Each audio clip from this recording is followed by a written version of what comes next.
Broadcast to the world since birth.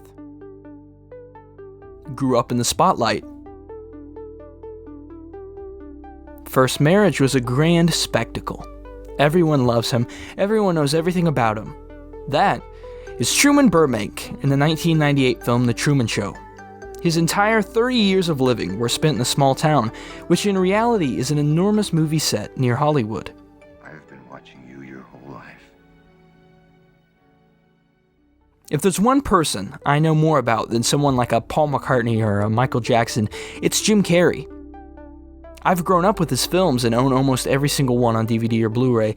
When you say Jim Carrey, though, most people will think of like an Ace Ventura or a Dumb and Dumber. No one thinks of his more dramatic roles, one of the best being Truman Show.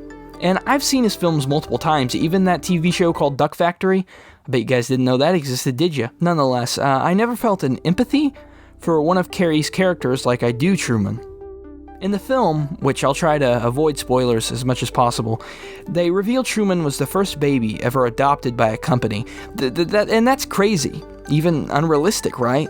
Well, in 2008, The Truman Show was voted as one of the top 10 most prophetic science fiction films. Case in point, Michael Jackson. Michael Jackson was 8 when the Jackson 5 performed for the first time at a school talent show, only 12 when signed to Motown. Type in any date with Michael Jackson attached to it and you'll find some kind of result. You can Google "Today in Michael Jackson History" and find a day-by-day calendar of what Michael was doing at the time. All of the man's life was and is photographed, cataloged, and available for everyone to see. His entire life played out in front of a large audience in real time.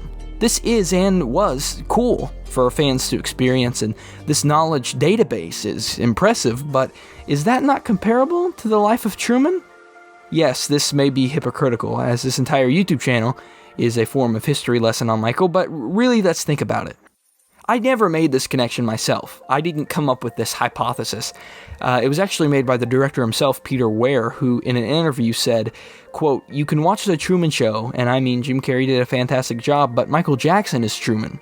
He's who I based him on, and he is the nearest thing to Truman. The connection between Michael and Truman is simple. They both have a heart, and people treat them like objects for entertainment value. He had a talent, and all he wanted to do was share this and bring people happiness and escapism through entertainment, and people turn it around. They make it about the individual rather than the creation. It is the actual films, the actual music, that's what it's all about. People lose sight of this, and the media make it all about the celebrity." Broadcast to the world since birth. Grew up in the spotlight. First marriage was a grand spectacle. Everyone loves him. Everyone knows him. Michael Jackson. You should not say he's Jacko. I'm not a Jacko. I'm Jackson.